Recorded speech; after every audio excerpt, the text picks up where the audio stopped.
Hi friends, ഇന്ന് ഞാനിവിടെ വളരെ ടേസ്റ്റി ആയിട്ടുള്ള ഒരു മുട്ടക്കറിയാണ് ഉണ്ടാക്കാൻ പോകുന്നത്. ഇതെങ്ങനെയാണ് തയ്യാറാക്കുന്നതെന്ന് നമുക്ക് നോക്കാം. മുട്ടക്കറി ഉണ്ടാക്കാൻ വേണ്ടി ഞാനിവിടെ 3 മുട്ട പുഴുങ്ങിയെടുത്തിട്ടുണ്ട്. ഇനി മുട്ടയുടെ എല്ലാ സൈഡ്സും ഒന്ന് കത്തി കൊണ്ട് വരഞ്ഞു കൊടുക്കണം. മുട്ട ഇതുപോലെ ചെറുതായി ഒന്ന് ലൈനിട്ട് കൊടുത്തിട്ടുണ്ട്. ഇനി ഇതൊന്ന് ഫ്രൈ ചെയ്തെടുക്കാം. അതിനു വേണ്ടി ഒരു പാൻ ചൂടാക്കി അതിലേക്ക് 1 ടേബിൾ സ്പൂൺ വെളിച്ചെണ്ണ ഒഴിച്ചു കൊടുക്കാം. ഇതിലേക്ക് 1/4 ടീസ്പൂൺ മുളക് പൊടി, 1/4 ടീസ്പൂൺ മഞ്ഞൾപ്പൊടി എന്നിവ ചേർത്തൊന്ന് വഴറ്റി മുട്ട ഓരോന്നായി ഇട്ട് കൊടുത്ത് ഫ്രൈ ചെയ്തെടുക്കാം.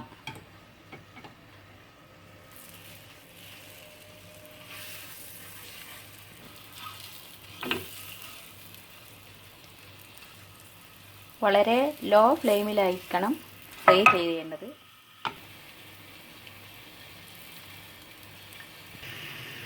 മുട്ട ഫ്രൈ ആയി വന്നിട്ടുണ്ട്. ഇനി നമുക്കിത് പാനിൽ നിന്നും മാറ്റാം. ഇനി നമുക്ക് കറിക്ക് വേണ്ട മസാല തയ്യാറാക്കാൻ വേണ്ടി ഒരു കടായി അടുപ്പിൽ വെച്ച് ചൂടാക്കി 1.5 ടേബിൾ സ്പൂൺ വെളിച്ചെണ്ണ ഒഴിച്ചു കൊടുക്കാം. ഇതിലേക്ക് 1/2 ടീസ്പൂൺ കടുക് ഇട്ട് കൊടുക്കാം. കടുക് പൊട്ടി വരുന്നുണ്ട്. ഇനി ഇതിലേക്ക് 2 അരിഞ്ഞു വെച്ച മീഡിയം സൈസ് സവാള ചേർത്ത് കൊടുക്കാം. സവാള നന്നായി ഒന്ന് വഴറ്റി കൊടുക്കാം.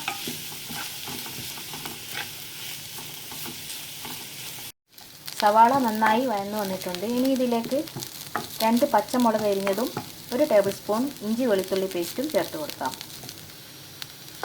ഇതൊന്ന് നന്നായി വഴറ്റി കൊടുക്കാം.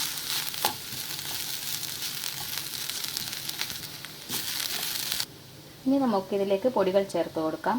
ആദ്യം 1 ടേബിൾ സ്പൂൺ മുളക് പൊടി, 1 ടേബിൾ സ്പൂൺ മല്ലിപ്പൊടി, 1/4 ടീസ്പൂൺ മഞ്ഞൾപ്പൊടി, 1/2 ടീസ്പൂൺ കുരുമുളക് പൊടി, 1/2 ടീസ്പൂൺ ഗരം മസാല എന്നിവ ചേർത്ത് നന്നായി ഒന്ന് വഴറ്റി കൊടുക്കാം.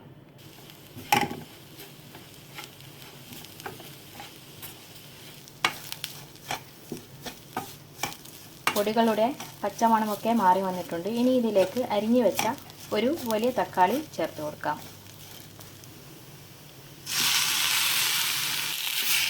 തക്കാളിയും ചേർത്ത് നന്നായി ഒന്ന് വഴറ്റി കൊടുക്കാം. തക്കാളി വഴന്നു വരുന്ന നേരം കൊണ്ട് നമുക്ക് 1/2 കപ്പ് തേങ്ങ, 4 അണ്ടിപ്പരിപ്പ് എന്നിവ ചേർത്ത് നന്നായി ഒന്ന് അരച്ചെടുക്കാം. സവാള വഴന്നു വന്നിട്ടുണ്ട്. ഇനി നമുക്ക് ഇതിലേക്ക് അരച്ചു വെച്ച തേങ്ങ ചേർത്ത് കൊടുക്കാം.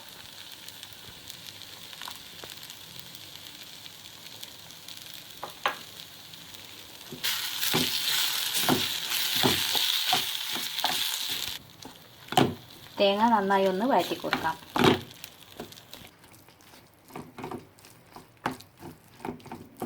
മീഡിയം ഫ്ലെയിമിലായിരിക്കണം ഇതൊക്കെ വഴറ്റേണ്ടത്. ഇനി ഇതിലേക്ക് ചൂടുവെള്ളം ഒഴിച്ചു കൊടുക്കാം. ഞാനിവിടെ 1 കപ്പ് ചൂടുവെള്ളമാണ് ഒഴിച്ചിട്ടുള്ളത്. ഇനി ഇതിലേക്ക് ആവശ്യത്തിനുള്ള ഉപ്പ് ചേർത്ത് കൊടുക്കാം.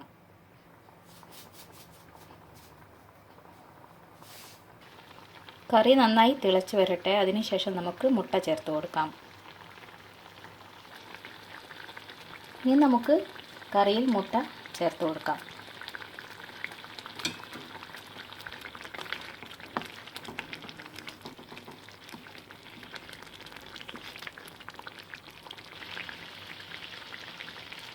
ഇനി ഇതിലേക്ക് അല്പം മല്ലിയില ചേർത്ത് കൊടുക്കാം.